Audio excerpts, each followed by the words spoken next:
c'est très intéressant comment on doit se défaire de ce qu'on raconte aussi, de celles de nos propres étudiants qui sont souvent de milieux sociaux différents, d'origines différentes. Ça fait quand même, c'est très intéressant de voir aussi la pédagogie d'enseignement, qui sont des choses aussi dont nos deux intervenantes ce soir traitent également. Euh, je voudrais bien citer simplement Jean-Louis Calvet, qui je trouve définit très bien. Il dit: comme une carte d'identité, la langue et la façon dont nous la parlons révèlent quelque chose de nous. Elle dit notre situation culturelle, sociale, ethnique, professionnelle, notre classe d'âge, notre origine géographique, etc. Elle dit notre différence. Alors justement, je vais d'abord commencer par demander à Philippe Blanchet de prendre la parole, qui est celui qui est vraiment qui a créé, qui a su nommer ce phénomène que nous vivons tous au quotidien, très naturellement apparemment, et pourtant on sait à quel point ça a un impact, comme ça peut nous atteindre très négativement, ça peut provoquer la honte de prendre la parole. Bon, il y a beaucoup de choses. Et donc Philippe Blanchet a donc donné comme nom glottophobie, et donc il va pouvoir nous expliquer tout cela. Alors Philippe Blanchet, que je présenterai assez rapidement, qui est professeur de sociolinguistique et didactique des langues à l'université Rennes 2, et il préside actuellement aussi le conseil académique de cette université. Il est expert en politique linguistique et éducative pour de grands organismes internationaux. Il étudie les dynamiques de développement, de discrimination, de la pluralité linguistique dans les politiques et les pratiques linguistiques éducatives. Et parmi ces publications, je citerai bien sûr Discrimination, combattre la glottophobie, qui a été d'ailleurs réédité ensuite. Il a été d'abord publié en 2016, a été réédité en 2019. Et c'est vraiment là que ça a pris forme, enfin, la diffusion de ce concept que maintenant on utilise.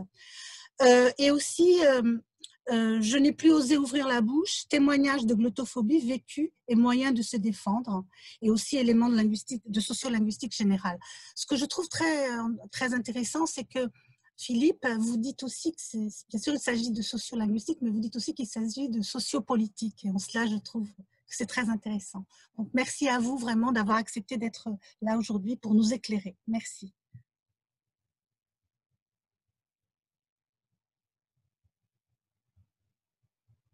C'est mon tour de prendre la parole donc. Voilà. Très bien, merci beaucoup. Alors, je vais démarrer le diaporama que j'ai préparé à votre intention. Pour l'instant, je ne suis pas autorisé à le faire. Il faut que j'attende.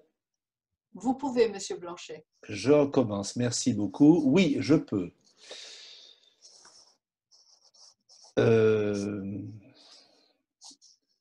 Alors. C'est parfait. Voilà, est-ce que vous voyez bien? Oui. Très bien. Bon, écoutez, je vous remercie beaucoup pour votre invitation. J'ai toujours beaucoup de plaisir à essayer de développer les réflexions que je mène et à présenter les travaux sur ces questions de discrimination que j'ai donc appelées glottophobes.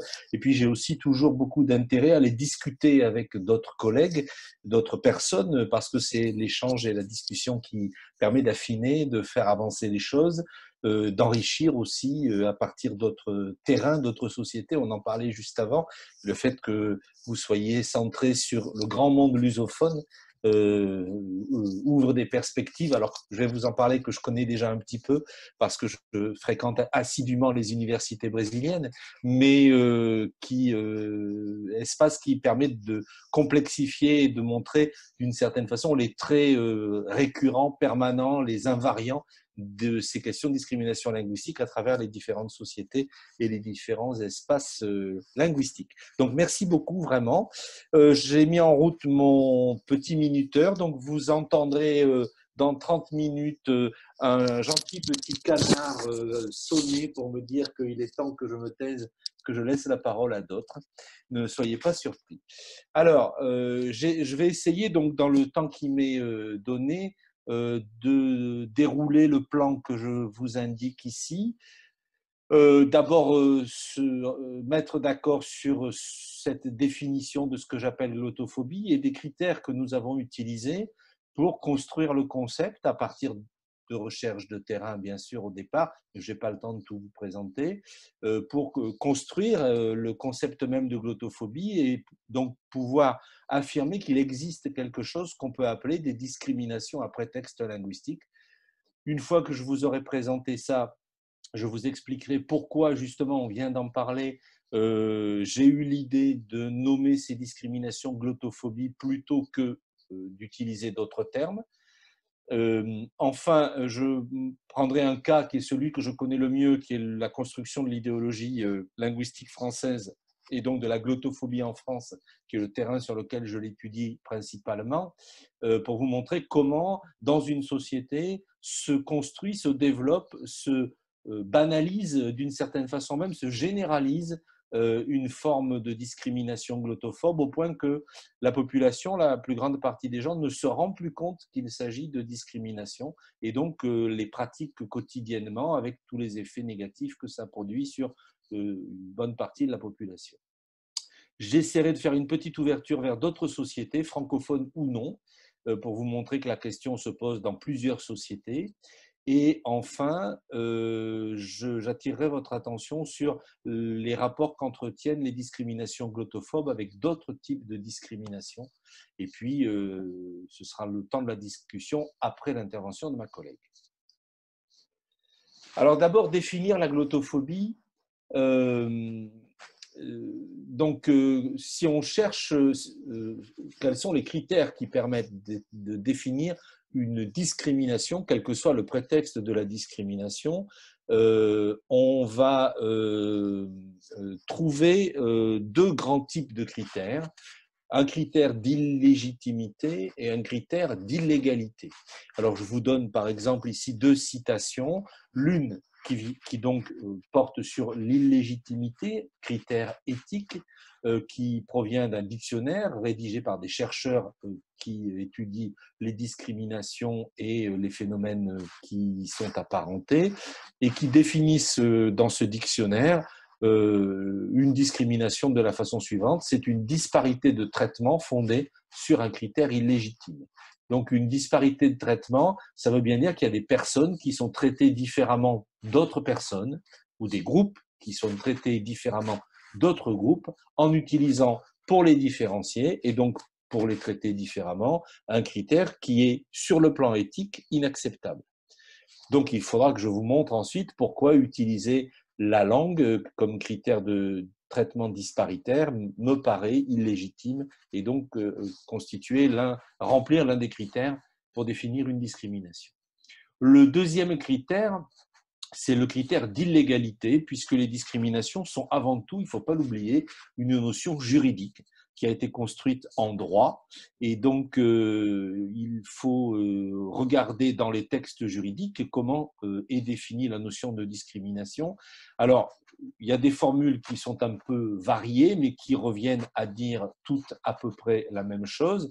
J'ai pris ici comme exemple le début de l'article 225 du Code pénal français, qui est l'article qui interdit les discriminations et qui commence comme ça, donc en définissant une discrimination: constitue une discrimination toute distinction opérée entre les personnes physiques ou morales. Il y a un deuxième article qui est identique et qui parle des personnes morales, entre les personnes physiques ou morales, sur le fondement de, et s'ensuit une série de critères qui sont considérés comme illégaux. Donc, on ne peut pas s'appuyer sur ces critères pour distinguer des personnes ou des groupes et les traiter différemment. Dans l'état actuel de la loi française, il y a 26 critères d'illégalité de traitement qui constituent donc une discrimination. Et très bientôt, d'ici 15 jours, un projet de loi en France va passer à l'Assemblée nationale pour proposer d'ajouter un 27e critère qui nous intéresse, puisqu'il s'agit de ce qu'on appelle l'accent, c'est-à-dire des prononciations marquées, perçues comme différentes ou non standards. Alors, il me faut maintenant vous convaincre qu'il y a des éléments d'illégitimité dans le fait d'utiliser des caractéristiques linguistiques pour traiter les gens différemment.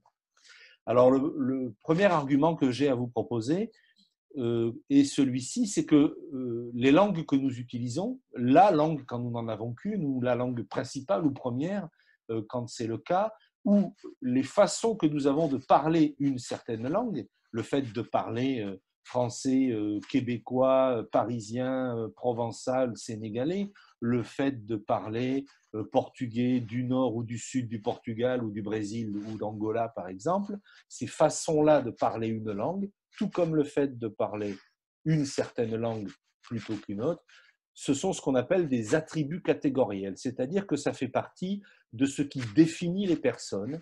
La citation de Louis-Jean Calvé, qui a été rappelée juste avant par notre collègue, le disait bien aussi, hein, quand on parle, en même temps qu'on dit quelque chose, on dit qui on est. Les langues, les modes d'expression que nous avons contribuent à qui nous sommes et donc à dire qui nous sommes. Et de ce point de vue-là, ce n'est pas quelque chose qui est distinct de nous, c'est quelque chose qui fait partie de nous. Et donc, on peut considérer qu'il est illégitime, qu'il est sur le plan éthique inacceptable, de considérer qu'une de nos caractéristiques n'est pas recevable.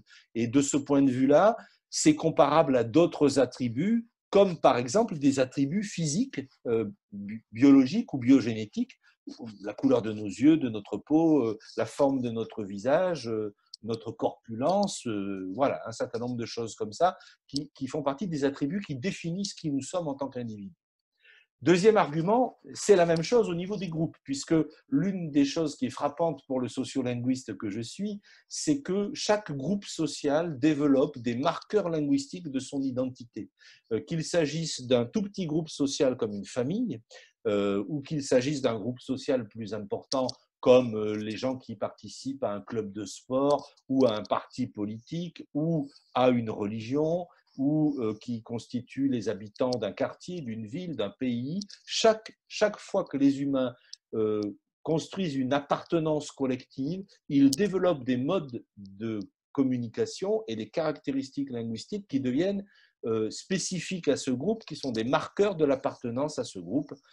Et du coup, on peut donc considérer que c'est des attributs catégoriels des groupes et qu'il n'est pas acceptable de dire aux gens vous n'avez pas le droit d'utiliser les attributs qui sont les marqueurs de votre appartenance de vos appartenances collectives.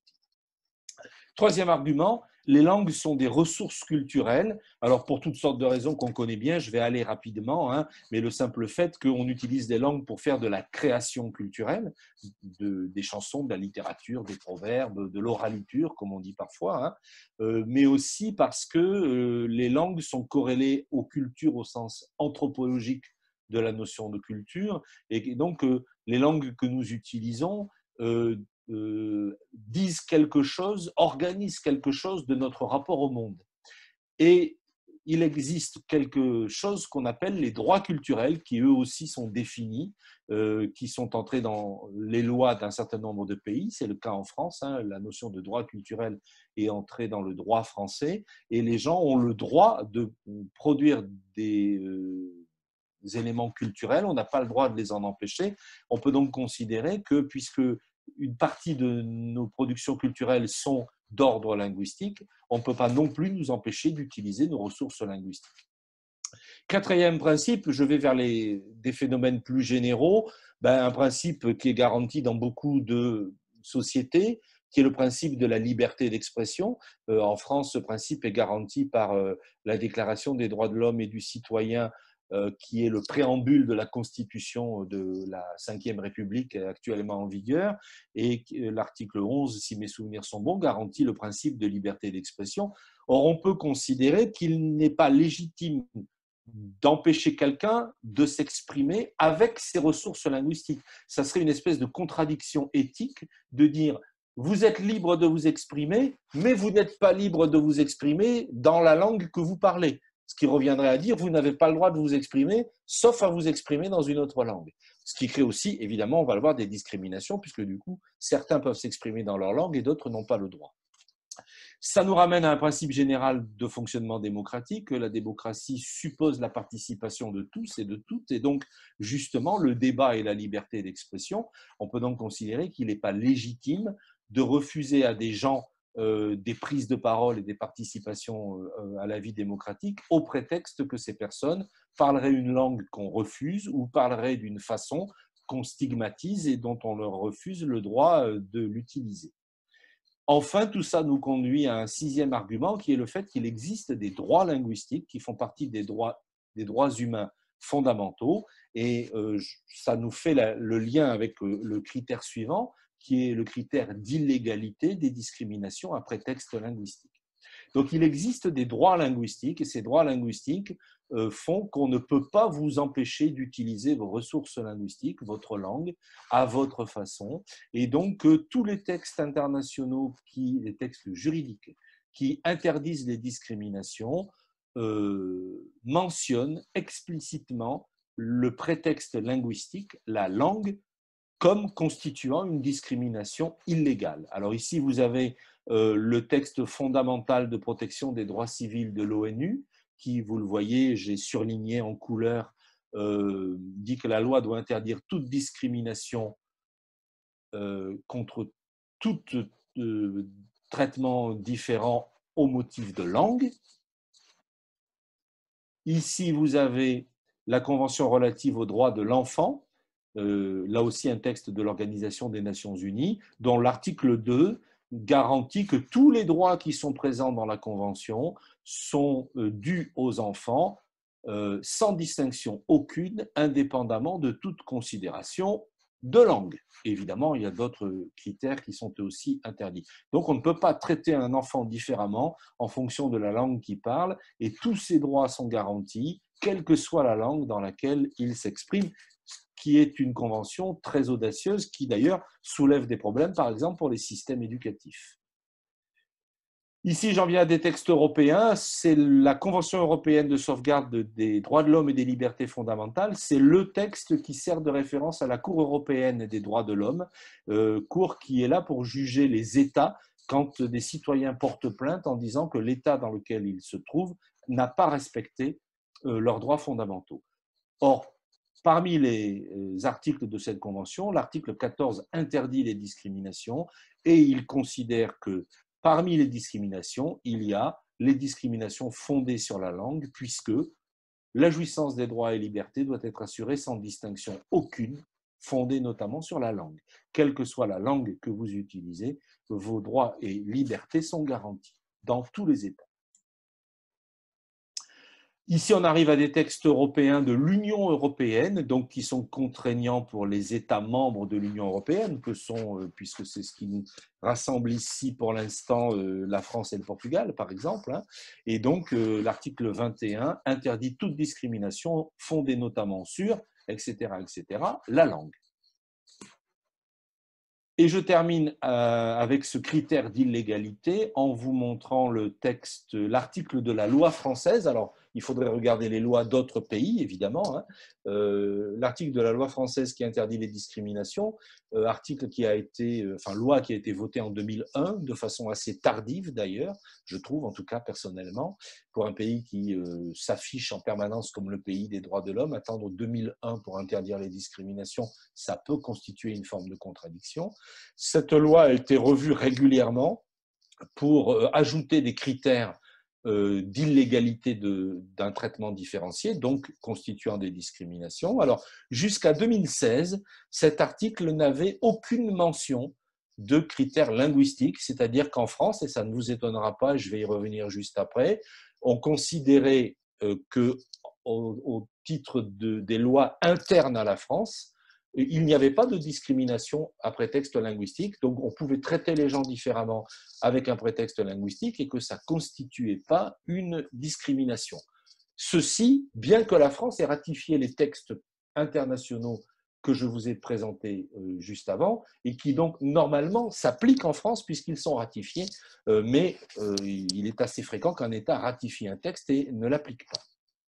Cela dit, en novembre 2016, à l'occasion d'une modification de la loi, de l'ensemble du système de loi française, des députés ont fait voter un ajout, c'est celui que vous voyez apparaître ici en caractère gras et dans une couleur que moi j'appellerais plutôt Bordeaux. Je ne sais pas comment vous la voyez, comment vous la nommez en français. Ça aussi, c'est très culturel. Donc, ils ont fait ajouter qu'on ne peut pas distinguer les gens sur le fondement de leur capacité à s'exprimer dans une langue autre que le français. Alors, c'est une formule un peu bizarre qui est assez typique de la façon dont on parle des langues en France parce que c'est un sujet extrêmement sensible sur lequel je vais revenir juste après. Et donc, il faut être toujours très prudent pour ne pas susciter des réactions passionnelles. Mais quand on lit les motivations de la proposition d'amendement à la loi déposée par les parlementaires, il est clair que ça veut dire que on n'a plus le droit en France de traiter quelqu'un différemment parce qu'il s'exprime dans une autre langue que le français. Sauf dans des cas très précis où cette exigence peut être considérée comme justifiée. Donc, on peut considérer qu'il y a bien discrimination si on utilise un prétexte linguistique pour traiter les gens différemment. C'est une discrimination à la fois sur le plan éthique, sur le plan de l'illégitimité de ce prétexte, de ce critère, et c'est une discrimination aussi sur le plan juridique, puisqu'il est illégal, à plusieurs titres, et plusieurs textes l'ont confirmé, d'utiliser ce critère-là. Une fois qu'on est d'accord sur le fait qu'il existe bien des discriminations à prétexte linguistique, que ça discrimine les personnes, la question est de savoir comment on va en rendre compte et donc comment on va le nommer. Alors, j'ai proposé, il y a assez longtemps finalement, parce que la première publication dans laquelle j'ai utilisé ce terme date de 1998, mais le travail a continué et c'est mon livre de 2016 dont on vous a parlé tout à l'heure qui a en gros, disons, répandu, diffusé la notion, en tout cas en français. Pourquoi j'ai proposé glottophobie? Parce que je trouvais important d'abord d'avoir un nom, une étiquette très pratique pour nommer ce phénomène, parce que nommer, c'est faire exister et en tout cas, c'est rendre visible. Hein. Donc, il fallait trouver un terme qui soit un terme plus frappant, plus bref que discrimination linguistique. Il fallait aussi trouver un terme qui montre bien qu'il s'agissait de discriminer des personnes et non pas des langues, parce que les langues ne sont pas des objets, les langues ne sont que des productions humaines, ce n'est pas des entités concrètes, ce n'est pas des sujets de droit, et donc on ne discrimine pas les langues n'ont pas de sentiment, qu'elles soient traitées différemment ou pas, ça ne change rien pour elles. C'est les personnes qui font vivre les langues, qui créent les langues, qui les font exister, qui subissent des discriminations et qui subissent les conséquences de ces discriminations. Et donc, je voulais qu'on insiste sur le fait qu'il s'agissait non pas de rejeter des langues, mais de rejeter les personnes qui s'en servent. Du coup, j'ai cherché dans le champ des discriminations et je me suis servi de ce paradigme que vous connaissez, qui existe dans beaucoup de langues, y compris d'autres langues romanes que le français, qui est le paradigme xénophobie, homophobie, islamophobie, judéophobie, etc., etc. Il y en a toute une série qui sert justement à nommer les discriminations au prétexte de, alors xénophobie au prétexte d'être étranger, homophobie au prétexte de son orientation homosexuelle, islamophobie au prétexte de sa religion musulmane, etc., etc. Ça a été très facile de fabriquer glottophobie avec le préfixe glotto qui était déjà disponible pour désigner la langue, surtout qu'on est dans des éléments qui sont empruntés au grec. Hein.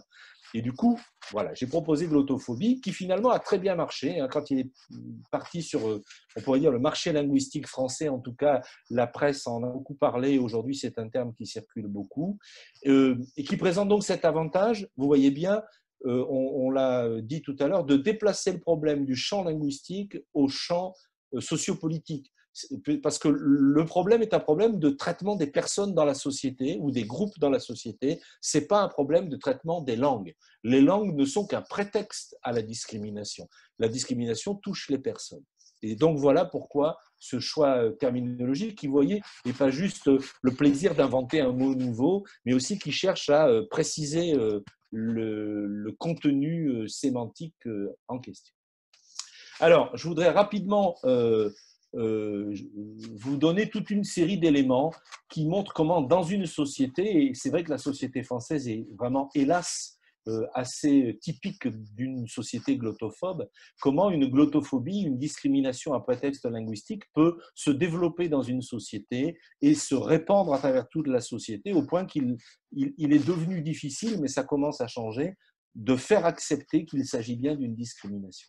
Alors vous voyez, en gros, il y a quelques prémices sous l'Ancien Régime au XVIIIe siècle à cause de l'absolutisme de la monarchie française, mais en gros, ça commence avec la Révolution française et avec toute une série de textes qui sont dans l'idéologie de la construction d'une nation homogène qui n'existait pas. La France est au départ un pays extrêmement divers sur lequel on parle des langues très différentes les unes des autres, on a des cultures et des histoires qui sont très différentes les unes des autres, et donc on veut construire une nation non pas fédérale dans sa diversité, mais centralisée, homogénéisée.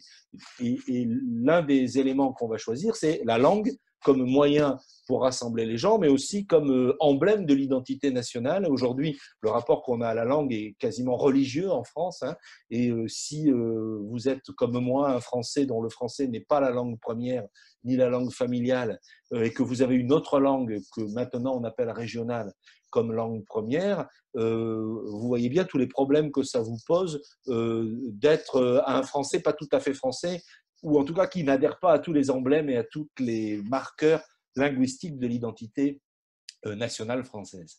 Et donc, à partir de 1793, la Révolution française devient une dictature. On appelle ce régime la terreur.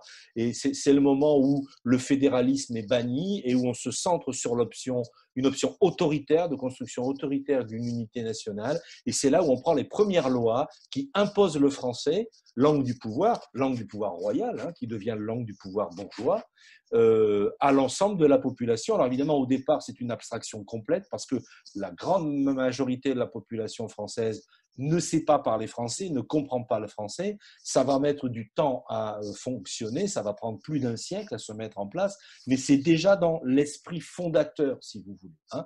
Donc, je vous donne là quelques textes de 1793 et 1794 qui ont abouti à ce que des linguistes considèrent qu'en France, le français est devenu une religion d'État, que c'est devenu un fétiche, et ça s'est concrétisé tardivement d'ailleurs avec la modification de la Constitution de la République française en 1992, où pour la première fois, le français a été juridiquement affiché comme langue, alors non pas officielle, mais de la République, ce qui est, on pourrait y revenir, mais ce qui dit beaucoup de choses sur la façon dont on pense sa place idéologique. Ici, je vous montre un schéma à partir d'une citation du ministre actuel de l'Éducation nationale française, qui est un très bon exemple, parmi des milliers d'autres, de l'idéologie linguistique française centrée sur une seule langue et une seule norme. Vous voyez ce que dit Jean-Michel Blanquer en 2017, il y a une seule langue française, il y a une seule grammaire et il y a une seule république. Et vous voyez bien l'amalgame entre la langue et l'identité nationale, avec l'idée que tout doit être unique, unifié, uniforme. Et gravite autour, je vous ai mis quelques-uns des leviers principaux qui ont organisé dans la société française, en gros depuis la fin du 19e siècle, la domination absolue d'une langue et d'une norme de cette langue et le rejet des autres langues et des autres façons de parler le français. Je passe un peu vite parce que le temps nous est compté.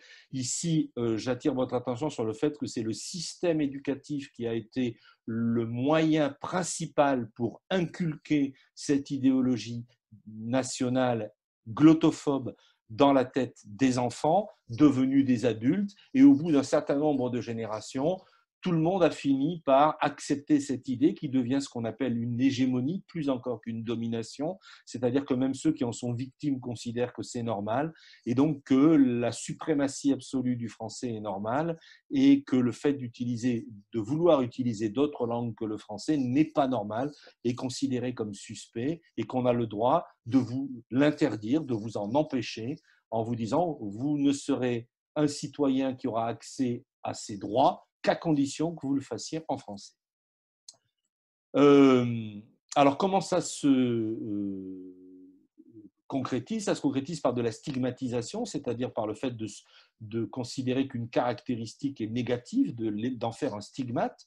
En l'occurrence, par exemple, le fait d'avoir ce qu'on appelle un accent quand on parle français, c'est-à-dire une prononciation sociale ou locale non standard, le standard étant en gros le modèle de la bourgeoisie parisienne, ce stigmate pouvant être utilisé pour vous discriminer, c'est-à-dire pour vous empêcher d'accéder, par exemple, à un emploi, d'accéder à une promotion, d'accéder à des soins. J'ai des exemples où on refuse les gens à l'hôpital à cause de ça, d'accéder à la parole publique. Les métiers de la parole sont évidemment, sur toutes les échelles d'ailleurs, que ce soit depuis la personne qui vous accueille dans un organisme jusqu'à un journaliste de la télévision, les métiers de la parole ou un comédien sont particulièrement touchés par la glottophobie française. Mais on trouve ça ailleurs qu'en France. Par exemple, il est très fréquent en France qu'on qu'on sous-titre en français standard les francophones d'autres pays du monde, mais même les francophones de France, quand ils sont notamment du sud de la France, parce qu'on considère que ce qu'ils parlent, ce n'est pas vraiment du français, et donc il faut faire entendre du vrai français à leur place. Donc on va vous sous-titrer des Belges, on va vous sous-titrer des Marseillais, des Gascons, des Basques, on va vous sous-titrer des Maghrébins, des Algériens ou des Ivoiriens quand ils parlent français, alors qu'ils sont par ailleurs parfaitement compréhensibles. J'ai un exemple qui montre que ça s'est répandu dans d'autres pays francophones. Un exemple que je n'ai pas le temps de détailler ici, mais en gros, ça se passe en 2013 au Sénégal. Il y a un jeune Sénégalais qui essaye de sauver 2 enfants d'une maison qui prend feu à cause des bougies qu'on a laissées auprès d'eux. Hélas, il n'y arrive pas. Les enfants meurent brûlés dans la maison. Ce jeune homme est totalement effondré. Il est interviewé à la télévision. Alors, il parle un français très sénégalais, qui est sans doute sa 2e ou 3e langue seulement, mais très compréhensible. Et ce qui est terrible, c'est que sur les réseaux sociaux sénégalais, on s'est moqué de lui d'une façon insultante, alors qu'il s'agissait d'un jeune homme qui était dans une grande souffrance morale parce qu'il avait essayé l'acte héroïque de sauver des enfants et qu'il n'y était pas arrivé. C'est pour vous montrer à quel point les gens peuvent avoir des comportements inhumains en utilisant des prétextes linguistiques, et pas seulement en France. Alors, on peut aussi sortir de l'espace français en allant ici au Québec, autre pays francophone, du coup sur le continent américain, où j'ai un témoignage d'un francophone d'origine africaine qui raconte qu'il travaillait dans un centre d'appel et qu'il lui arrivait très fréquemment, à cause de sa prononciation du français, que les clients qui appellent demandent à parler à quelqu'un d'autre parce qu'on considérait qu'il ne parlait pas le vrai français et qu'on n'allait pas comprendre ce qu'il disait.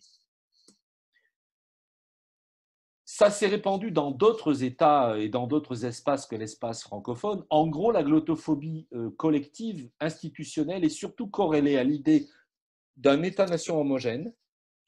Quand on est dans des États qui se revendiquent pluriels, fédéralistes, etc., il y a en général une bien meilleure acceptation de la diversité linguistique et on ne discrimine pas ou on discrimine moins les gens pour des prétextes linguistiques. C'est souvent lié à l'affirmation d'une identité nationale homogène et du coup, les exemples assez connus de situations et d'États glottophobes sont par exemple la Turquie aujourd'hui, très centrée sur une identité nationale turque, et vous savez tous les problèmes que rencontrent par exemple les Kurdes de Turquie, dont la langue même a été longtemps, et je pense que c'est revenu, interdite d'usage public. C'est aussi une caractéristique des régimes politiques autoritaires. Par exemple, quand l'Espagne a basculé sous la dictature de Franco, l'usage du castillan a été obligatoire et l'usage des autres langues d'Espagne, comme le catalan ou le galicien par exemple, ou le basque, a été interdit.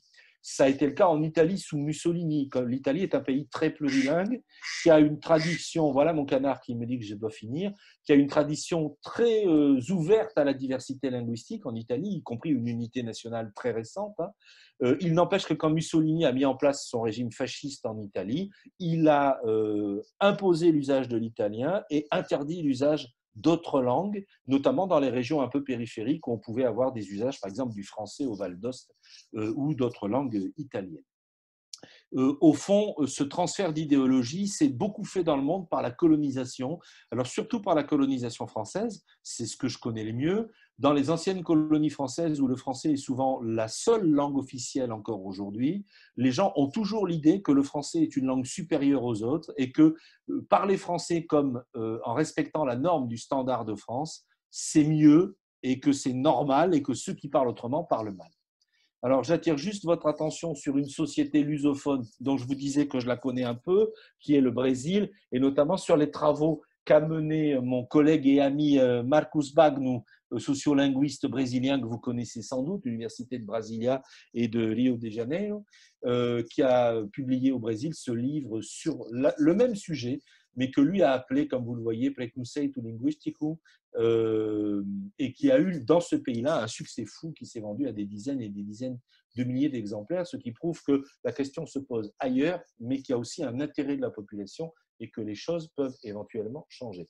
Je prends 2 minutes de marge juste pour attirer votre attention sur le fait que les gens sont souvent discriminés pour plusieurs prétextes en même temps. C'est-à-dire qu'il y a ce qu'on peut considérer comme un cumul de discrimination. Les gens sont discriminés souvent à la fois pour la langue qu'ils parlent ou pour la façon dont ils parlent une langue, pour leur origine, pour leur milieu social, pour l'endroit où ils habitent. Et si vous êtes une femme noire d'origine d'Afrique subsaharienne, pauvre, ouvrière, qui habite dans une banlieue d'une grande ville française, vous allez être discriminé pour toute une série de prétextes en même temps, ce qui fait que vous allez subir une discrimination encore plus forte. Cela dit, je pense qu'il ne faut pas hiérarchiser les discriminations parce que le processus est toujours le même et le résultat est toujours le même. C'est des gens qui sont exclus arbitrairement, de façon injuste et inacceptable. Et donc, si quelqu'un est exclu pour une raison linguistique, c'est aussi grave que de l'exclure à cause de la couleur de sa peau. Souvent, d'ailleurs, comme je viens de le dire, ça va ensemble. Et puis, n'oubliez pas que les dominants, ceux dont la langue est la norme, ceux dont la prononciation est la norme, ont intérêt à diviser les dominés pour que les dominés se battent entre eux en disant « mais non, nous, on est plus discriminés que vous », parce que pendant ce temps-là, ils peuvent continuer à dominer tranquillement.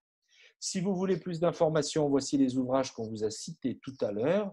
On aura aussi une discussion. J'en ai terminé. Je vous remercie. Merci beaucoup, Philippe Blanchet, pour vraiment cette présentation extrêmement précise en un temps aussi court. Merci vraiment, très profonde aussi.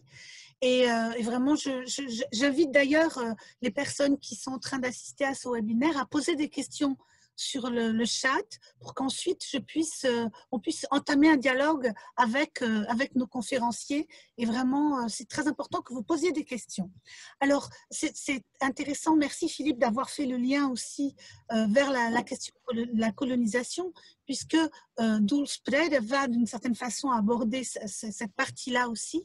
Ce qui est très important concernant la question des créoles et la question des langues justement en lien avec la colonisation, c'est aussi, on n'a pas parlé là maintenant, mais on pourra en parler après, la question des imaginaires linguistiques et la question finalement linguistique et culturelle, ce que Philippe a bien évoqué au début, l'aspect culturel. Et c'est très important ensuite de voir ce que ça représente en fait, parce que c'est de diverses strates, ça a un impact très important.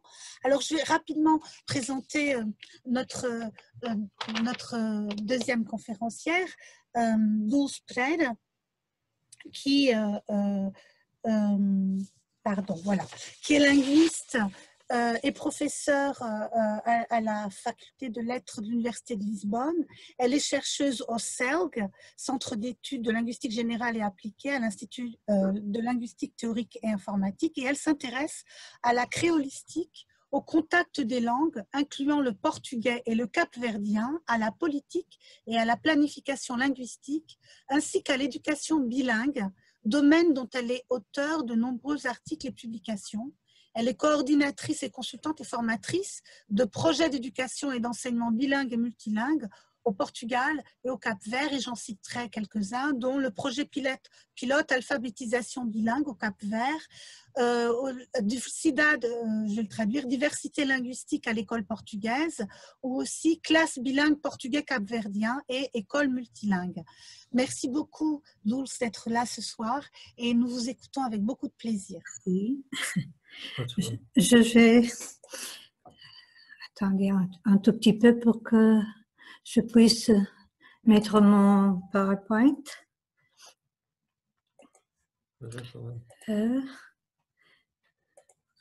Ça y est, je pense. Ça a été difficile. Ah, voilà. Je remercie Graça dos Santos et la Fondation Carlos Gulbenkian à Paris de m'avoir invité à cet webinaire si intéressant du point de vue théorique, mais aussi très important en ce moment où la xénophobie et le racisme attaquent le cœur même de la démocratie. La glottophobie est souvent associée à une phobie d'une façon de parler une langue. Mais aujourd'hui, je voudrais me centrer sur la phobie des langues elles-mêmes. La phobie des langues, comme toute autre phobie, a deux dimensions qui peuvent amener à l'exclusion ou à l'auto-exclusion, mais qui ont des origines différentes. L'aversion pour les langues et la peur des langues. L'aversion pour les langues se fonde sur une hiérarchisation abusive des langues, sur l'idée qu'il y a des langues inférieures et des langues supérieures. Ce sont des préjugés qui sont hérités culturellement et qui sont intériorisés même par ceux qui parlent les langues dites inférieures et qui sont souvent inconscients.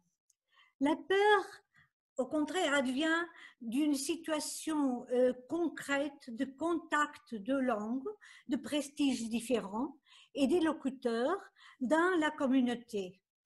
Par exemple, dans des communautés où il y a beaucoup d'immigrants et où il y a une langue majoritaire et des langues minoritaires, comme au Portugal ou en France.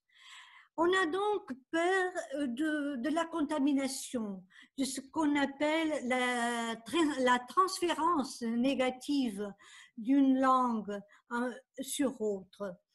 Mais on a aussi peur de la perte de contrôle sur les groupes qui parlent des langues que l'on ne maîtrise pas. On se demande qu'est-ce qu'ils disent. C'est un peu comme s'il s'agissait d'une langue secrète qui nous échappe. Et puis, on a peur du partage du territoire, de l'invasion de l'espace. Je pense particulièrement au système éducatif. Toutes ces formes de glottophobie déclenchent des attitudes et des comportements négatifs qui parfois sont actifs, c'est-à-dire avec un rejet, une interdiction, la dérision même des langues, mais parfois ils sont plus subtils, ils sont passifs. Ils rendent les langues invisibles, comme si elles n'existaient pas. Et je dirais même que parfois, on pense qu'elles n'existent pas. C'est le cas des créoles. C'est pour cela que je voudrais vous parler aujourd'hui des créoles africains de base portugaise, parce que je trouve un cas paradigmatique. Ces créoles sont particulièrement exposés à la glottophobie, à toute forme de glottophobie. Tout d'abord parce qu'ils sont des créoles. Et il y a une histoire ancienne de contact, domination, discrédit ouvert et même d'interdiction dans les espaces publics. Et d'ailleurs, ils sont associés dans sa formation à l'esclavage et donc à l'acquisition imparfaite de la langue portugaise. En plus, ils sont africains. Or, traditionnellement, les langues africaines sont vues, surtout en Europe, comme des non-langues, des dialectes. Elles n'ont pas le statut plein d'une langue. Je pense notamment au recensement de 2009 en Guinée-Bissau, où il y a une question sur les langues. C'est-à-dire deux questions. L'une et quel est le dialecte que vous parlez. Et après, quelle est la langue ou les langues que vous parlez. Et on donne une liste: portugais, français, italien, russe. Donc, et même en Guinée-Bissau, les gens admettent que les langues africaines sont des dialectes, elles ne sont pas des langues. Et en plus, il y a un autre phénomène qui est celui du fait qui advient du fait que les créoles de base portugaise se disent de base portugaise parce que la plupart du lexique est d'origine portugaise.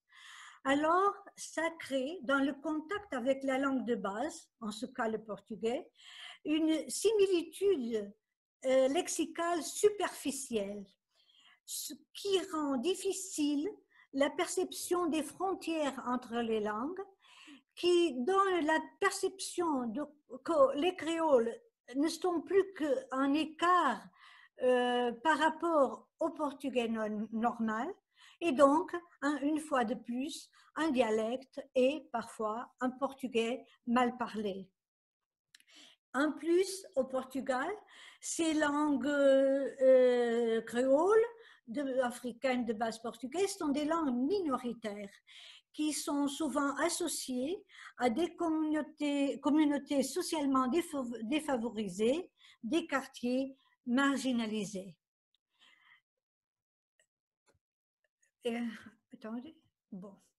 Donc, tout ça a comme conséquence des situations perverses, c'est que ces langues sont presque toujours de tradition orale, non standardisées ou instrumentalisées, non développées dans leurs ressources expressives, par exemple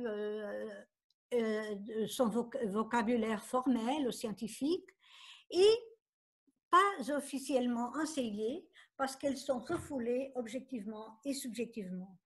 Et il y a une tendance à la décréolisation, c'est-à-dire à l'assimilation à la langue en contact, en ce cas le portugais, ou à la mort par assimilation ou substitution dans différents contextes d'utilisation. Je voudrais vous donner quelques exemples de ce que je viens de dire. Je vous cite quelques mots de Leite Vasconcelos, de la monographie catalogue de l'exposition de Cap-Vert et de Silva Neto, qui montrent qu'il y a depuis longtemps une stigmatisation sur les langues créoles, mais cette stigmatisation a été héritée et on peut rencontrer des gens maintenant, même des personnes avec un degré élevé d'instruction qui souscrivent, qui disent les mêmes choses que l'on va voir ici.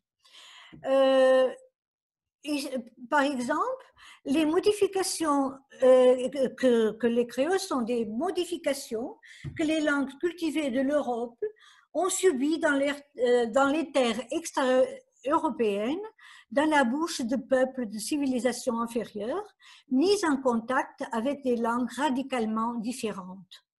Ou le créole est une langue dissonante, pleine d'exclamations gutturales et de mots dissyllabiques. Compte tenu de sa pauvreté, le créole ne peut qu'imparfaitement traduire et permettre des associations d'idées abstraites, et le manque de grammaire fait varier et changer indéfiniment le dialecte du Cap-Vert. Ou bien, les parlers créoles sont bâtards, irrémédiablement identifiés à la situation misérable des locuteurs. Un autre exemple que je voudrais vous donner ici, c'est très intéressant parce que ça prouve que ce n'est pas seulement l'aversion au créole qui est dans cette espèce de glottophobie, mais aussi la peur. Je vous rends ici l'image d'une petite carte qui annonce l'arrivée au Cap-Vert. C'est dans les années 80 du siècle dernier, une petite carte qui annonce l'arrivée au Cap-Vert d'un musicien, Rankiao. Et là, vous avez la traduction. Tiens, le voilà, le 13 juin à 21h au parc Saint-Cloutier et aussi Boulimundus. C'est un autre... Pardon de vous interrompre, mais on ne voit pas vos images à l'écran. On est resté toujours sur la première image. Ah, mais moi, oh, attendez. Je ne sais pas pourquoi, parce que chez moi, je vois tout. On est resté toujours qu'à la première page. Désolée. C'est là. Non. Où je dis la glottophobie après aversion et peur. Non. On est resté à la première page de votre PowerPoint. Oh. Alors, je ne sais pas comment je peux passer. Non, il faudrait au moins revenir là où vous en étiez maintenant, peut-être. Là où vous êtes maintenant, trouvez la. Je vais. Ça, vous voyez notre. Non. On est resté fixe sur la même image depuis le début. Si je peux me permettre, il faut projeter le diaporama en mode présentation. Là, il est en mode brouillon. Et une fois qu'il est en mode présentation, il suffit de cliquer sur la diapositive pour passer sur la diapositive suivante. Et maintenant, on voit toujours la même. Oui. Oh, c'est dommage. Je ne sais pas qu'est-ce que je peux faire. Parce que... attendez. Non. Attendez un peu parce que...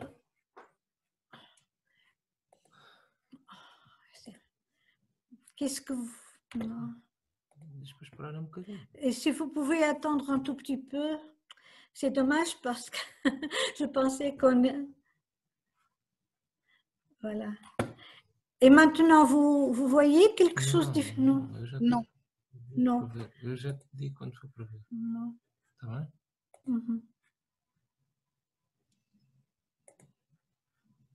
C'est le mode présentation. Yes.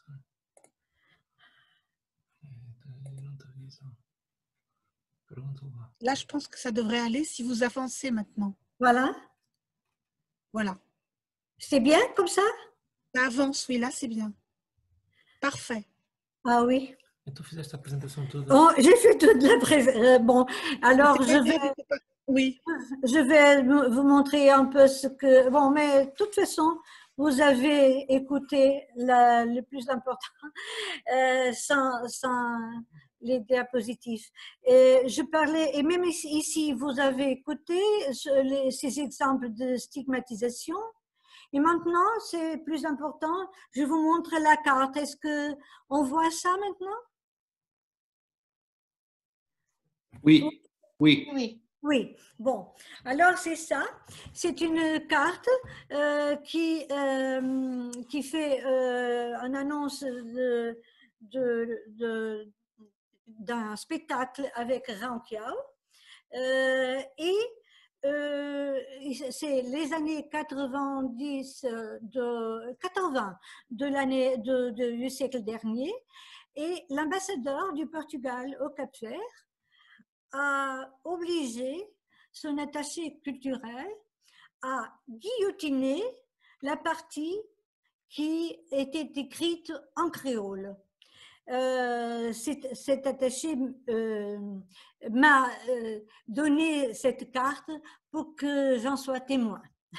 Et je vous montre ici. Mais sur le phénomène de la similitude superficielle, j'espère maintenant que ça se voit, parce que c'est important de voir les exemples.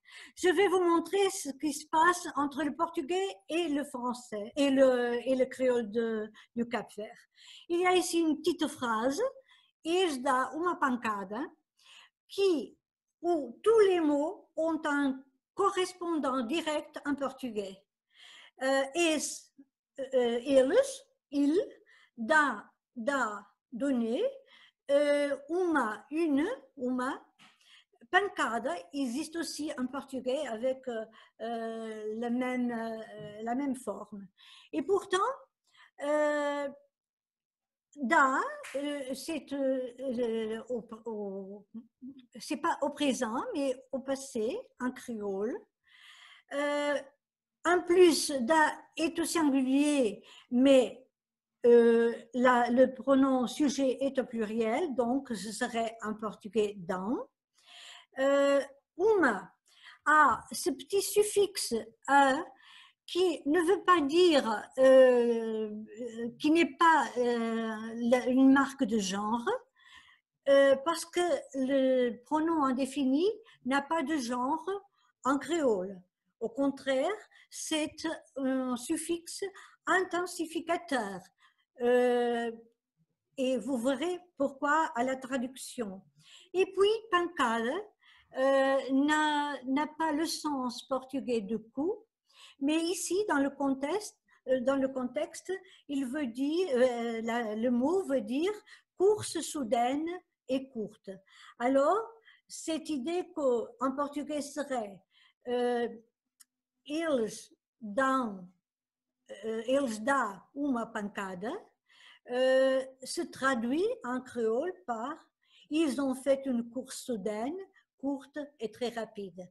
Et vous voyez comme une phrase qui a un correspondant direct en portugais a une grammaire derrière tout à fait différente qui amène à un sens tout à fait différent et presque toujours à des malentendus.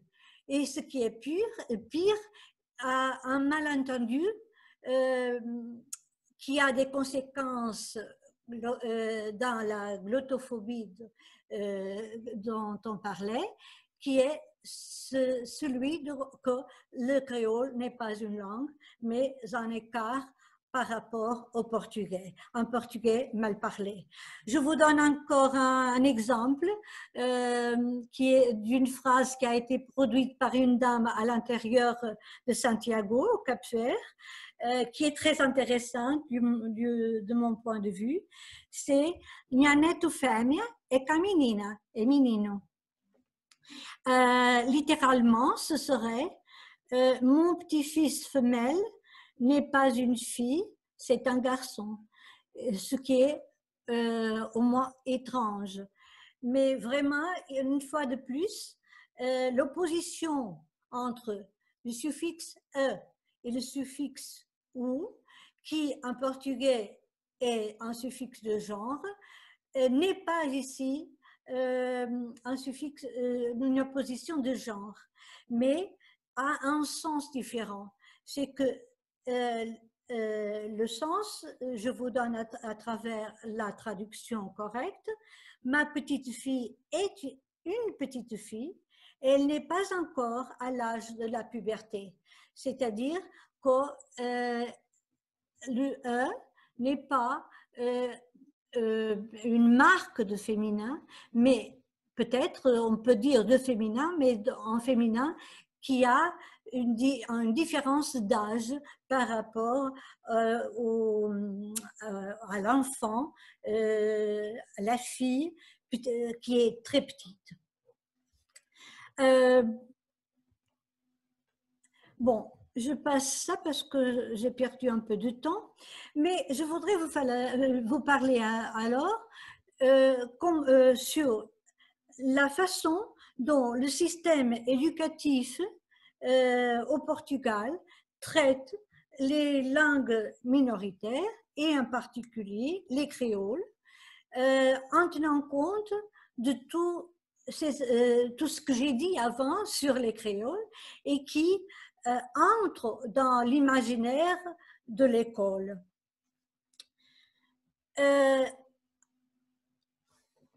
Au système éducatif portugais, on traite les langues minoritaires comme les langues des autres. Et il y a eu une évolution, une progression qui va de l'exclusion absolue des langues dans le système jusqu'à des niveaux de plus en plus avancés d'inclusion. L'exclusion par le silence, par l'ignorance de l'existence de la langue, ou même par l'interdiction de la langue quand elle est reconnue. Après les années 90, ça a commencé à avoir une attitude d'assimilation et substitution des langues, comme disait Jean-Luc Calvet, de glottophagie des langues des autres. Et pour cela, on donnait un support supplémentaire, un support linguistique en portugais pour que les enfants ou les locuteurs des langues des autres puissent mieux parler nos langues. Et dans une troisième phase, à partir du commencement, du début du siècle XXI, on a commencé à ouvrir vers le multilinguisme, c'est-à-dire à permettre la cohabitation des langues, à avoir une tolérance dans certains contextes et à valoriser les langues même à l'école. Mais comme nous dit le rapport Eurydice de 2019, en se référant à 2018, au Portugal, en 2018, on est encore dans un stade de support linguistique en portugais, avec les classes parallèles de portugais langue non maternelle qui aident les enfants qui ont des langues étrangères à mieux apprendre le portugais. Et on accepte aussi les langues minoritaires dans la classe en recommandant la création notamment de glossaires dans les différentes disciplines, mais tout ça pour faciliter l'apprentissage. Comme dit ce rapport Eurydice, dans les systèmes éducatifs dépourvus de politique éducative établie par les autorités supérieures sur cette question, les enseignants peuvent être tenus d'intégrer là où les langues maternelles de leurs élèves de différentes façons. C'est notamment le cas en France, au Portugal et au Royaume-Uni, Angleterre. Les langues maternelles sont alors principalement utilisées de façon instrumentale dans la mesure où elles contribuent essentiellement à aider les élèves migrants à maîtriser la langue d'instruction. Je viens de dire qu'on est ouvert maintenant à accepter et à valoriser les langues dans le système, et pourtant, il y a toujours une invisibilité statistique en ce qui concerne la présence des langues dans le système scolaire. Dans la même année, je me rapporte à 2018 parce que ce sont les dernières données que j'ai du point de vue statistique. J'ai fait un petit tableau montrant que au niveau primaire et secondaire, il y a plus de 1,2 million inscrits, étudiants inscrits, desquels il y a presque 6% d'étrangers et presque de 1% d'étudiants, d'élèves des pays créolophones, du Cap-Vert, de Guinée-Bissau et de Saint-Thomé et Prince. Mais on ne sait plus rien sur les langues qui peuplent nos écoles. On sait qu'il y a des étrangers, on sait parfois leur nationalité, mais on ne sait pas leur langue. Je pense même que parfois les gens pensent un peu comme cette vieille idée du 19e siècle, un pays, une nation, pensent que à chaque nation correspond, à chaque pays correspond une langue. Et en oubliant qu'en Afrique, il y a 2000 langues. Je rappelle maintenant un élève à la faculté qui m'a dit qu'il voulait étudier, faire les études les africaines parce qu'il voulait apprendre la langue africaine. Enfin, il y a beaucoup d'ignorance là-dessus. Or, on voit que le ministère de l'Éducation a arrêté son désir de connaître les langues et de les valoriser à l'école en 2005. Ce sont les dernières statistiques nationales officielles incluant les langues.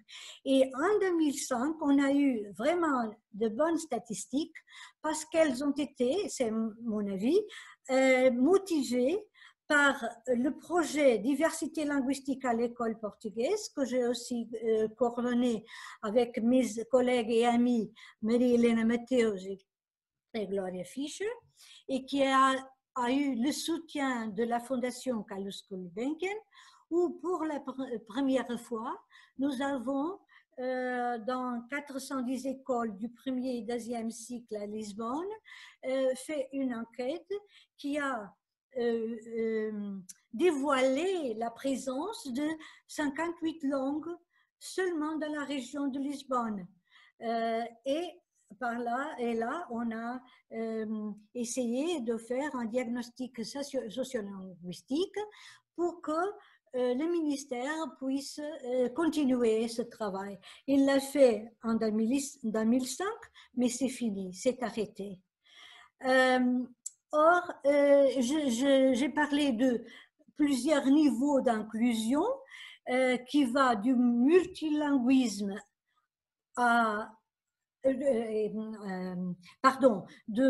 du monolinguisme à l'acceptation de l'existence du multilinguisme, mais pour vraiment combattre la glottophobie, il faut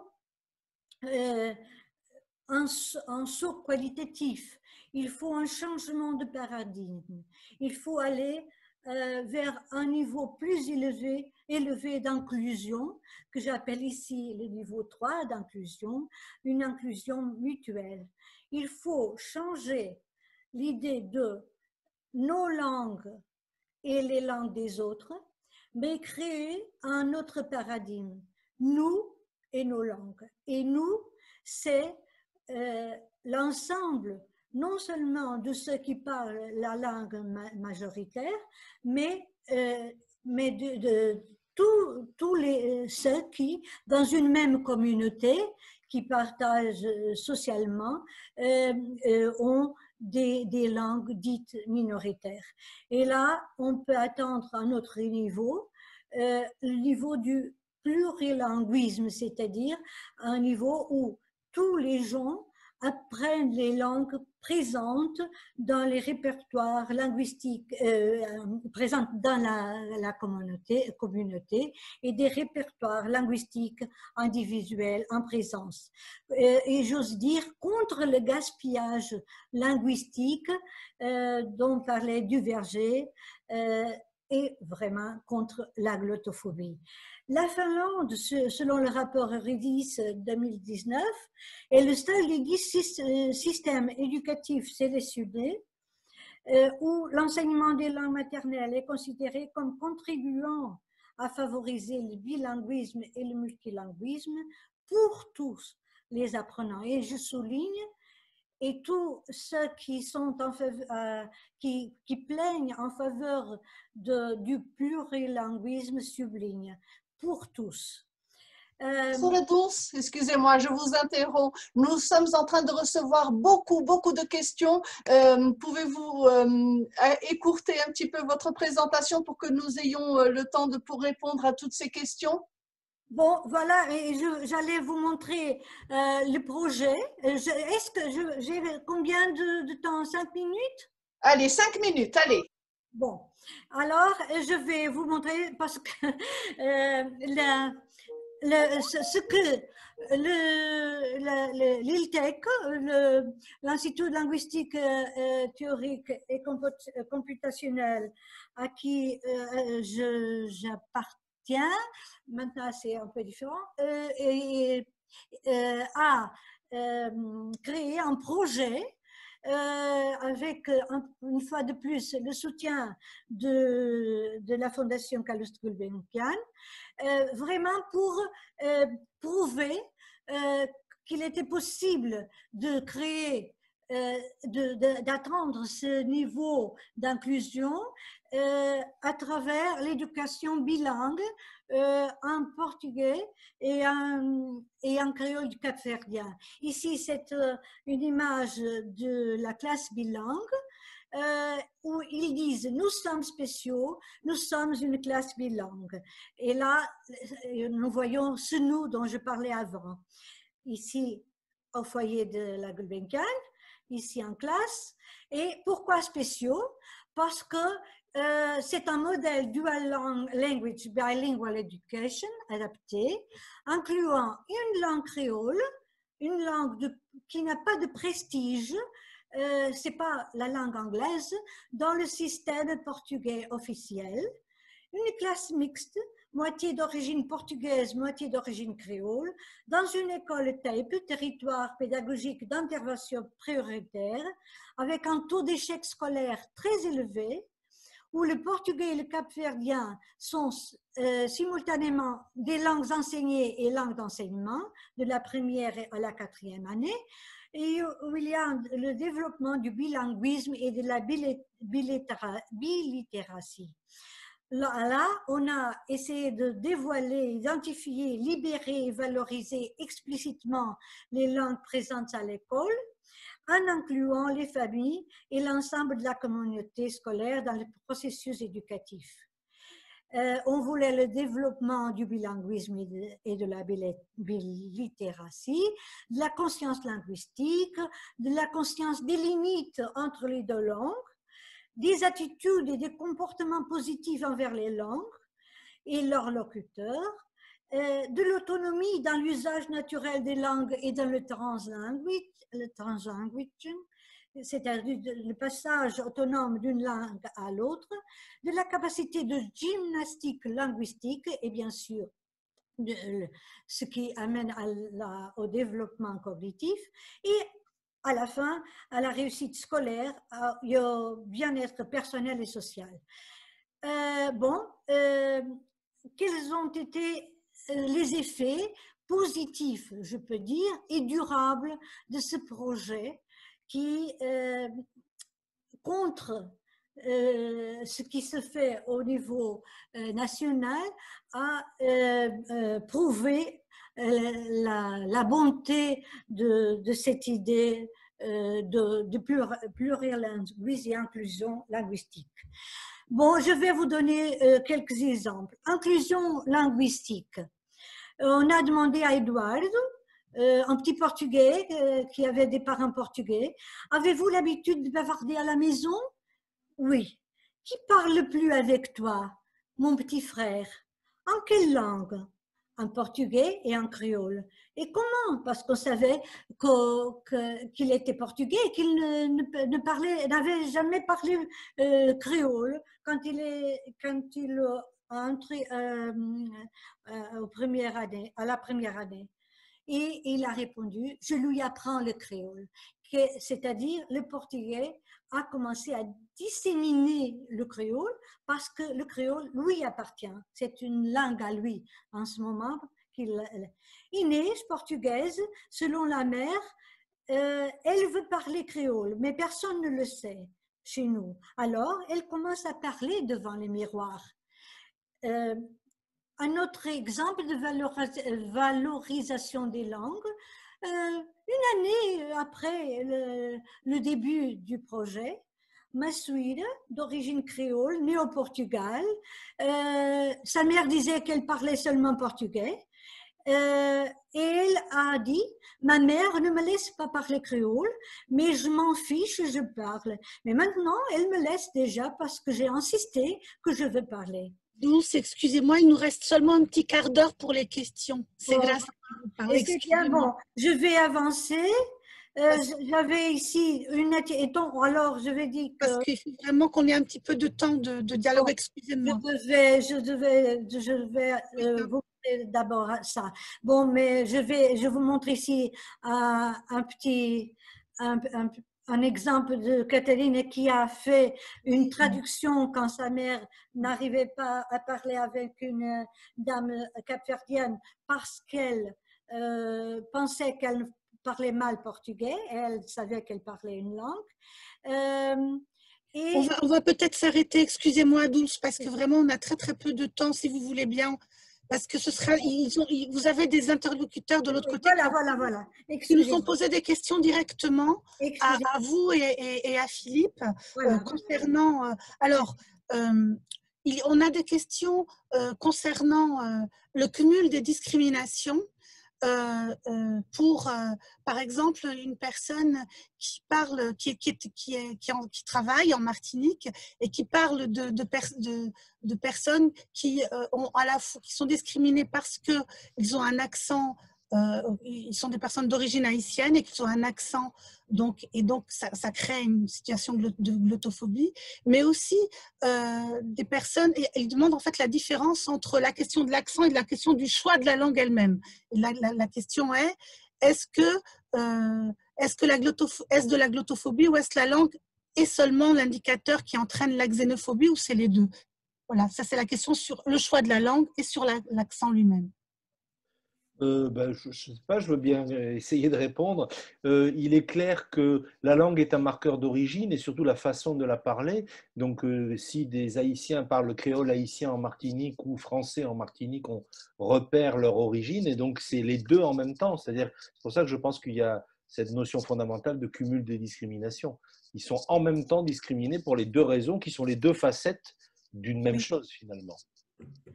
Et aussi dans le même, il y a aussi une question qui est aussi d'une personne qui est au Mozambique et qui évoque le fait qu'on parle une des 30 langues, quand on parle une des 30 langues bantoues nationales, on entend quelqu'un qui dit « Fala português você » car le portugais est pris comme une langue de l'unité nationale, seule langue officielle. Et il dit « Peut-on parler de glottophobie quand on a peur ou de la haine pour sa propre langue ?» Voilà, donc cette question-là aussi. Alors, pareil, je veux bien essayer de donner un bout de réponse, mais il faut que Dulce puisse aussi… Oui, j'ai des questions pour Dulce juste à la suite. D'accord, très bien. Le processus de glottophobie, comme tous les processus de discrimination, inclut un processus de stigmatisation. Mais la stigmatisation n'aboutit pas forcément à la discrimination. Donc, dans ce cas-là, il y a évidemment stigmatisation de la personne parce qu'elle parle dans une autre langue que le portugais, et ça peut éventuellement aboutir à une discrimination, puisqu'on peut l'empêcher de parler ou l'empêcher d'accéder à des droits, à des ressources, etc. Et donc, du coup, il y a bien glottophobie, au moins en termes de stigmatisation glottophobe, et peut-être même de discrimination glottophobe. Merci beaucoup. Dulce, nous avons une enseignante qui enseigne le portugais ici en France et qui est étonnée parce que ses élèves d'origine portugaise ne parlent pas bien le portugais. Et elle s'étonne même qu'il y ait des fois la honte de parler apparemment le portugais. Et donc, elle pose une question sur cet aspect-là et donc sur un aspect qui est lié finalement à la question de la migration et qui touche un peu quand même aussi à vos thématiques. Je vous dis que vraiment, oui, si l'on est dans une situation de migration, peut-être même les parents font que leurs enfants évitent la langue maternelle parce qu'ils ont peur que les élèves puissent échouer quand ils sont dans un système où il y a une langue dominante. Mais dans le projet que je voudrais vous montrer, malheureusement, je n'ai pas pu montrer d'autres exemples très positifs de changement de cette situation. Nous avons une situation intéressante, c'est que les enfants d'origine créole ont beaucoup plus de difficultés à accepter et à développer la langue créole de leurs parents que les enfants d'origine portugaise qui ne maîtrisaient pas la langue et qui ne la connaissaient pas avant. Parce que les enfants d'origine portugaise n'étaient comme ils étaient des enfants, ils donnaient le même prestige aux deux langues en présence. Tandis que les enfants… Là, c'est en fait la question de cette… c'est une collègue, en fait, c'est une enseignante apparemment. Ce qui est très intéressant, me semble-t-il, c'est quelque chose qu'on a un tout petit peu abordé, mais c'est la question, finalement, de la migration, de l'exil, qui vient ajouter des éléments à ça, parce que la deuxième génération ou troisième génération migrante ici en France qui doit apprendre le portugais, souvent ils ont grandi dans une forme de bilinguisme, mais où bien sûr le français est dominant puisque c'est leur langue de scolarisation. Et ensuite, lorsqu'ils doivent parler portugais selon la norme dominante portugaise, parfois ils sont d'origine de différentes régions au Portugal, avec des parents, ils ont plutôt un rapport oral à la langue et non pas un rapport écrit. Et donc, il y a aussi une honte de parler portugais. Et souvent, d'ailleurs, les situations de retour au Portugal pendant les vacances, on appelle os francios, les avec, ils sont critiqués. Et cette situation-là, d'ailleurs, je parle là du Portugal, mais je sais qu'elle existe sur tous les pays où il y a des migrants. Lorsqu'on retourne dans le pays d'origine des parents, il y a souvent cette étrangeté, une double étrangeté finalement. Il y a cela. Et donc, la question, c'est une… Et là, cet aspect-là me semblait un peu peut-être différent de ce que vous avez présenté tout à l'heure. Voilà, merci Graça, parce que j'allais précisément vous inviter à répondre à la même question, parce que je sais que vous êtes une connaisseuse de cette question, mais merci. Oui, en fait, ce qui me semble très important, là on a comme d'ailleurs les travaux de Philippe Blanchet et ceux de Dulce le montrent, on est dans quelque chose qui est vraiment pluridisciplinaire. On parle de linguistique, etc., mais on parle aussi bien sûr de sociologie. Je me référerai ici à Abdelmalek Sayad qui parle pour les migrants d'une double absence, c'est-à-dire l'absence du pays que les parents ont quitté. Et là, parlant de cette deuxième génération, hein, et une présence qui n'est pas tout à fait reconnue ensuite dans le pays où on vit. Et ça passe par la langue et la difficulté d'avoir à être reconnu dans sa façon de prononcer les mots. Moi, je travaille beaucoup cette question, surtout qu'en ce moment, en France en particulier, on n'a jamais eu autant de cours sur le bien parler. Il y a un grand oral au bac maintenant. Et il y a l'éloquentia. Nous avons quand même un président de la République qui a pris des cours avec un chanteur d'opéra pour savoir bien parler. Nous avons un rapport sur une forme dominante de parler qui peut-être ne tient pas compte après des substrats de chacun et de cette reconnaissance-là aussi. Est-ce que vous pouvez peut-être me dire ce que vous pensez de cela, Philippe et Dulce? Je pense que le système éducatif devrait accueillir toutes ces façons de parler, mais aller un peu plus loin et développer la conscience linguistique et métalinguistique. Et là, ce sont deux situations. Il faut d'abord dévoiler l'existence de variétés ou de langues, après les libérer sans interdiction et après parler sur elles et faire les élèves, par exemple, dans ce projet, ils faisaient des comparaisons, ils traduisaient d'une langue à l'autre. On peut presque, on peut dire qu'on peut traduire d'un dialecte à l'autre. C'est pas seulement d'une langue à l'autre. Et dans le cas des questions liées à la migration, il y a bien sûr l'enseignement des langues dites d'origine, comme c'était la terminologie, en tout cas quand moi je suis arrivée en France.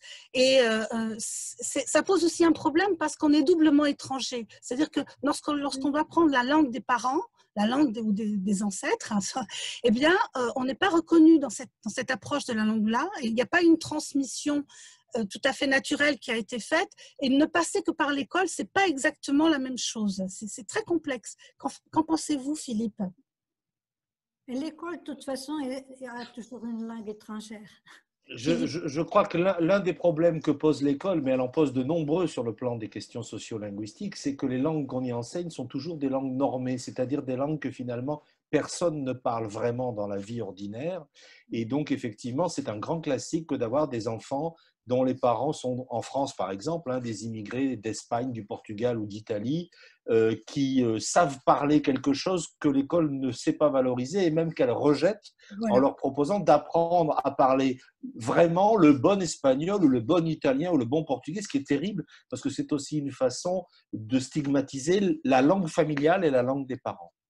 Oui, et puis comme on a dit tout à l'heure, de tuer finalement, c'est très frustrant, c'est très négatif. Ça peut faire honte ensuite de parler tout simplement, et d'avoir honte des parents aussi, parce ça arrive aussi ensuite, et c'est très particulier.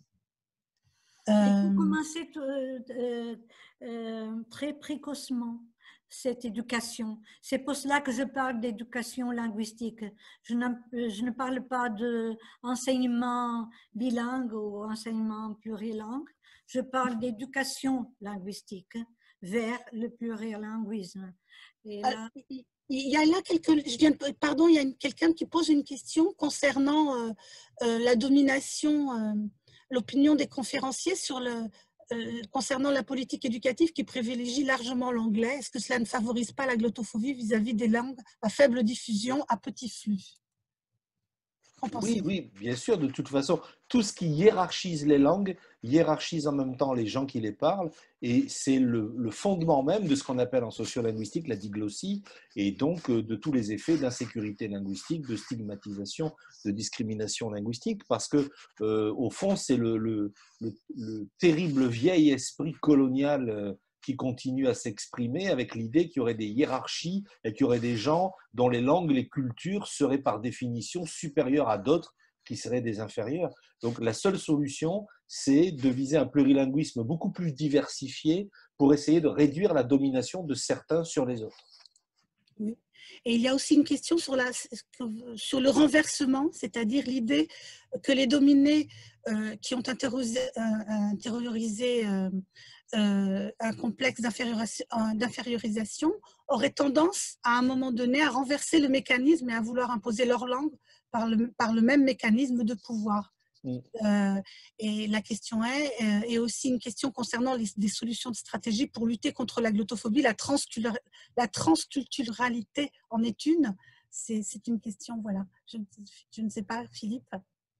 Bah oui, moi ce que je peux dire, c'est qu'effectivement, c'est un sujet que je connais bien, puisque je travaille beaucoup sur les langues minoritaires, que je suis moi-même usager d'une langue minoritaire dite régionale de France, familiale, c'est qu'effectivement, l'une des tendances, c'est les gens, on leur a tellement mis dans la tête que le modèle d'organisation sociolinguistique, c'est une langue dominante par rapport aux autres, qu'au lieu de renverser le principe même de domination pour créer une société juste et égalitaire, ils remplacent ce que je dis, des fois les dominés veulent devenir dominants à la place des dominants. Et je pense que ce n'est pas la solution. Alors évidemment, eux, ils auront l'impression d'avoir gagné quelque chose, mais on n'aura rien changé aux problèmes sociopolitiques de fond, clairement. Non, il faut que les gens qui parlent les langues dominantes intériorisent, apprennent les langues dominées. Et là, c'est là c'est par là que passe tout. Parce que c'est dommage encore que j'avais des slides où l'on montrait ça, ce que les enfants sont capables de ça. Les enfants sont capables de montrer comme au moment où ils apprennent une langue, ils prennent la langue comme étant sa langue. C'est pas la langue du pays, c'est sa langue parce qu'ils ont appris cette langue. Et ils peuvent avoir des attitudes de coopération, de valorisation des langues des autres, d'empathie qu'ils n'auraient pas s'ils ne connaissaient pas la langue. Parce qu'ils seraient plus assujettis aux préjugés culturels et qui sont des plus abstraits. Mais quand ils apprennent la langue, quand ils les intériorisent, quand ils les incorporisent, comme disait Pierre Bourdieu, là, c'est concret. Et la langue n'est pas bon, comme disait Pierre Bourdieu, c'est pas une glottophagie, c'est une phagie de la langue. Oui, en fait, ce qui est très important, c'est la question de la peur et de l'intériorisation et la question du jugement qui fait qu'ensuite on essaye peut-être d'effacer certaines particularités qui pourraient permettre d'être soi-même, en fait. C'est ça aussi qui est au cœur de cette question. Je ne sais pas, Miguel, peut-être nous sommes arrivés à la fin. On t'entend pas. Oui, on t'entend pas.